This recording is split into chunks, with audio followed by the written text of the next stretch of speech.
Assalamualaikum warahmatullahi wabarakatuh. Salam sejahtera untuk kita semua. Yang terhormat Bapak Ibu Dewan Juri dan para audiens yang berbahagia. Saya Muhammad Afyanullah sebagai pembicara pertama tim pro ingin menjelaskan terkait argumentasi dari saya. Dengan mosi, Dewan ini percaya bahwa pemerintah perlu membuka data pasien COVID-19 untuk umum. Sebelum saya masuk ke argumentasi dari saya, izinkan saya untuk mendefinisikan mosi terlebih dahulu. Yang dimaksud pemerintah di sini adalah pemerintah yang memiliki wewenang, yang memiliki hak dalam memegang data dari pasien COVID-19, yakni Kemenkes, BNPB, dan gugus tugas satuan COVID. Lalu untuk data di sini bukan termasuk data kependudukan atau data yang menjadi privasi dari pasien, melainkan data seperti alamat tinggal, nama, umur, jenis kelamin, rumah sakit yang merawat, dan kode pasien, serta riwayat perjalanan dari pasien tersebut. Lalu untuk pasien COVID-19 di sini, yaitu seseorang yang telah dinyatakan positif COVID, yang telah di tes swab atau rapid test, dan dinyatakan oleh tenaga kesehatan sebagai pasien COVID-19. Nah, setelah saya mendefinisikan, saya akan memasuki argumentasi dari saya. Saya sebagai pembicara tim pro setuju terkait mosi. Dewan ini percaya bahwa perlu untuk membuka data COVID-19 kepada umum. Dan saya akan menjelaskan dari segi sosial ekonomi. Lalu pembicara kedua akan menjelaskan dari segi pendidikan, kesehatan, dan hukum. Dan pembicara ketiga akan menjelaskan dan memperkuat argumentasi dari pembicara pertama dan pembicara kedua, dengan memberikan beberapa contoh penguatan argumentasi. Seperti yang telah kita ketahui, COVID-19 telah dinyatakan oleh WHO sebagai pandemi global. Kenapa? Karena penyebaran yang begitu masif dan tingkat penularan yang begitu tinggi dan menyebar di seluruh penjuru dunia, tak terkecuali di Indonesia. Kasus terkonfirmasi positif COVID-19 di dunia saat ini mencapai 13,3 juta. Lalu untuk di Indonesia tersendiri telah mencapai 80.094 kasus, yang menjadikan Indonesia sebagai negara tertinggi pasien COVID-19 di Asia Tenggara. Lantas bagaimana langkah pemerintah dalam menghadapi atau mencegah penyebaran virus COVID-19 ini? Yaitu dengan cara memberikan pola perilaku masyarakat untuk hidup sehat, serta menerapkan protokol kesehatan dalam kegiatan sehari-hari masyarakat.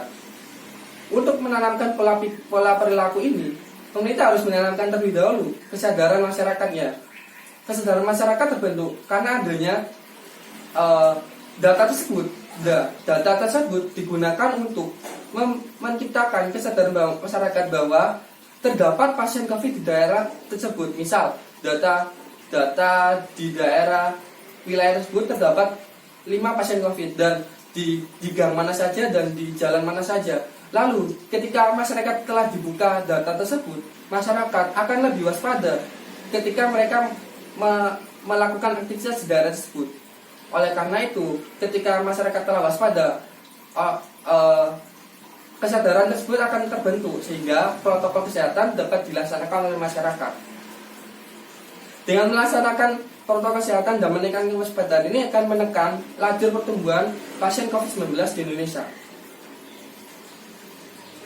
Lalu, seperti yang dikatakan oleh Ainun Hajib sebagai pendiri kawal COVID-19, beliau mengatakan bahwa data pasien COVID-19, data kematian atau data pasien COVID-19 harus dibuka dengan seada-adanya, sehingga hal ini akan menciptakan transparansi data oleh pemerintah dan masyarakat disuguhkan oleh data yang realita, sehingga masyarakat merasa dekat dengan virus ini. Jika masyarakat merasa seperti merasa virus ini berada di dekatnya, maka masyarakat akan lebih tidak menyepelekan, maka masyarakat akan menerapkan pola hidup sehat serta protokol kesehatan akan lebih dilaksanakan. Selanjutnya yaitu terkait survei dari Lembaga Ilmu Pengetahuan Indonesia bersama UI, UGM, dan ITB yang telah survei ini digunakan untuk apakah masyarakat setuju data nama dari pasien positif COVID dibuka, yaitu sebanyak 61% masyarakat setuju bahwa data pasien COVID-19 ini dibuka. Hal ini menjadikan masyarakat telah sadar bahwa penyakit atau virus COVID-19 ini bukanlah sebuah aib, melainkan kita harus mengawal atau melawan COVID ini agar penyebarannya tidak meluas dan kesadaran masyarakat pun sudah meningkat. Lalu dari segi ekonomi, saya seperti perusahaan Gojek, mereka telah memberikan fitur kepada para ojol untuk penyebaran pasien COVID-19 di sebuah wilayah, sehingga para ojol dapat lebih waspada dan berhati-hati dalam melakukan transaksi. Oleh karena itu, saya sebagai pembicara tim pro setuju terkait mosi. Dewan ini percaya bahwa pemerintah perlu membuka data pasien COVID-19. Sekian dari saya, terima kasih.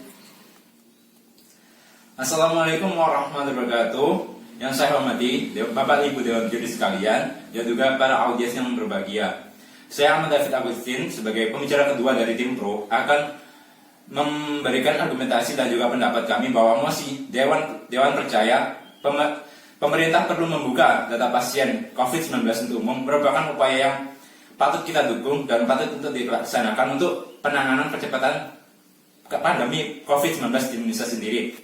Jadi saat ini di Resen sendiri, menurut data dari Kementerian Kesehatan Republik Indonesia, saat ini ada 80.000 masyarakat Indonesia sudah terkonfirmasi positif COVID-19 dan juga setiap harinya bertambah sekitar 1.000 orang yang terkonfirmasi, dan itu merupakan hal atau keadaan yang sangat mengkhawatirkan dikarenakan menurut Bapak Presiden sendiri bahwa COVID di Indonesia belum pada tahap yang sangat pada tahap yang pada tahap puncaknya. Jadi memerlukan upaya lagi untuk percepatan dari penanganan COVID-19 dari gugus tugas sendiri. Nah, dari gugus tugas sendiri ada beberapa masalah untuk yang menghambat penanganan COVID-19 di Indonesia sendiri. Salah satu masalahnya adalah bagaimana adanya hambatan mengenai gugus tugas untuk men-tracing kasus COVID-19 baru yang ada di masyarakat. Nah, untuk tracing kasus tersebut, masalah yang menghambat yaitu terkait masalah data. Di sini data dari pasien COVID-19 itu merupakan data yang sangat rahasia dan tidak bisa dibuka. Ketua gugus tugas sendiri, Doni Monardo, dalam kesempatannya di DPR kemarin mengungkapkan bahwa pemerintah perlu membuka data tersebut untuk percepatan penanganan COVID-19 di masyarakat sendiri, dan juga untuk pengoptimalan tugas-tugas yang dilakukan oleh gugus tugas sendiri. Jadi di sini saya akan memberikan beberapa argumentasi dengan 3 bidang yang sebelumnya dijelaskan oleh pembicara pertama, yaitu bidang sosial ekonomi. Di sini saya akan menceritakan bidang hukum, pendidikan, dan juga kesehatan. Jadi bidang hukum sendiri, untuk pertama di bidang pendidikan sendiri, pemerintah harus stigma yang ada di masyarakat harus tahu bahwa stigma yang awal dulu pengidap COVID-19 merupakan stigma negatif. Kita harus bisa mengubahnya untuk ke stigma positif bahwa penderita COVID-19 di Indonesia merupakan pasien yang harus kita jaga dan kita perhatikan kesehatannya, bukan stigma yang negatif. Maka dari itu pemerintah harus melakukan edukasi kepada masyarakat. Bisa salah satu contohnya yaitu dengan memberikan pemahaman kepada masyarakat umum, dan juga bisa dimasukkan dalam pendidikan baik tataran SD, SMP maupun SMA, dan juga perguruan tinggi negeri untuk memahamkan bahwa pendidikan akan stigma positif pandemi pengidap COVID-19 bukan merupakan aib bagi seseorang. Kemudian untuk masalah bidang kesehatan sendiri, bahwa masalah kesehatan pengidap COVID-19 itu menjadi rahasia bagi data pasien pengidap COVID-19. Jadi, tetapi untuk masalah kepentingan masyarakat kita dapat dibuka. Itu ungkapan tersebut sesuai dengan ungkapan dari Ketua PPI Ikatan Dokter Indonesia, Bapak Daeng Fakih, bahwa penanganan COVID-19 di Indonesia dapat membuka data pasien karena sudah tidak dan juga tidak melanggar aturan hukum, dan juga karena sudah dinyatakan pandemi oleh WHO sendiri, dan juga manfaatnya nanti kita akan dapatkan yaitu tracing lebih cepat, kemudian masyarakat lebih mawas diri terhadap kesehatannya, dan juga apabila ada masyarakat yang mengetahui bahwa oh saya pernah bertemu dengan si A yang mengidapkan yang telah terkonfirmasi positif COVID-19 dapat melakukan pencegahan dini dengan mengecekkan kesehatannya ke fasilitas kesehatan terdekat untuk memastikan bahwa tidak adanya klaster baru penularan COVID-19. Yang ketiga yaitu tentang bagaimana hukum yang berlaku. Bahwa sebenarnya dengan pemerintah membuka data pasien COVID-19 ke halayak umum, jadi sebenarnya tidak melanggar aturan hukum terkait data pasien COVID-19, dikarenakan dalam Undang-Undang Nomor 36 Tahun 2019 tentang Kesehatan Pasal 57 ayat 2 poin D itu dapat digunakan sebagai landasan hukum pemerintah untuk melakukan pembukaan data pasien kepada masyarakat umum untuk pengoptimalan pencegahan COVID-19 sendiri. Dikarenakan dalam pasal tersebut dinyatakan bahwa data pasien terkait kesehatan pasien dapat diungkapkan untuk kepentingan masyarakat umum dan tidak melanggar aturan hukum yang berlaku. Di sini dengan landasan hukum tersebut, maka pemerintah dapat membuka opsi untuk membuka data pasien kepada masyarakat umum dan tidak melanggar aturan yang berlaku, dan juga dengan itu maka manfaat tentang pengoptimalan COVID dan juga pentracingan kepada kasus penularan baru akan semakin optimal lagi yang dilakukan oleh gugus tugas sendiri. Maka dari 3 pemaparan tadi, dari hukum, kesehatan dan juga pendidikan, maka perlunya untuk dewan percaya bahwa pemerintah perlu untuk membuka data pasien COVID-19 ke umum merupakan hal yang patut kita dukung dan patut kita laksanakan, dan kita jaga bersama data pasien sendiri untuk kepentingan masyarakat umum. Dikarenakan tadi data pasien yang sudah diucapkan oleh pembicara satu tim pro sudah ada batasan-batasan di sini terkait data pasien. Terima kasih. Terima kasih. Perkenalkan, saya Eka Dexuriana Wardiva dari tim pro atas mosi. Dewan ini percaya bahwa pemerintah perlu untuk membuka data pasien COVID-19 untuk umum. Kita mulai dari segi sosial dan juga ekonomi. Dari segi sosial kita tahu bahwa sangat banyak hoax atau kabar burung yang beredar di kalangan masyarakat yang menyatakan salah satunya data COVID ini adalah hasil manipulasi. Hoax-hoax ini beredar karena bentuk dari ketidakpercayaan masyarakat kepada data yang diberikan oleh pemerintah. Kita tahu hoax ini karena ketidakpercayaan, dan kita dapat mengatasinya dengan transparansi. Kita beberkan datanya, kita beberkan faktanya seperti apa. Masyarakat itu ingin tahu siapa sih yang terkena dan juga apakah benar seperti itu.